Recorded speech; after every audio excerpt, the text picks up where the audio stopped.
कांग्रेसले प्रधानमन्त्री संसदमा अनुपस्थित भएको विषयमा आपत्ति जनाउँदै स्वास्थ्य अवस्था सार्वजनिक गर्न सरकारसँग माग गरेको छ।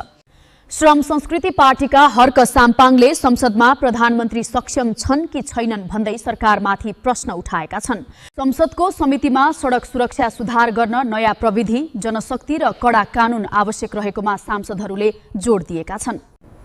हर्क साम्पाङले संसदमा आधा कुर्सी खाली किन हुन्छ भन्दै सांसदहरूको उपस्थितिमाथि प्रश्न उठाएका छन्। एमाले नेताले रासोपालाई अस्थायी गठबन्दी र विचारविहीन दल भन्दै आलोचना गरेपछि रासोपा सांसदहरूले कड़ा आपत्ति जनाएका छन्। रासोपा सांसदहरूले हिरासतभित्र हुने मृत्यु घटनालाई आत्महत्या भनेर टार्न नहुने भन्दै निष्पक्ष छानबिनको माग गरेका छन्। बाढी प्रभावित मेलम्ची र इन्द्रावती क्षेत्रको संरक्षण कार्य ढिलो भएको भन्दै सरकारको ध्यानाकर्षण गराइएको छ।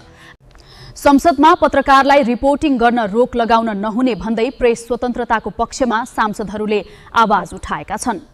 लिपुले कालापानी भारतले फिर्ता नगरे भारतमा बसेका नेपाली फौजीलाई बोलाउने यो भनाई कस्तो लाग्यो कमेन्ट गर्नुहोला।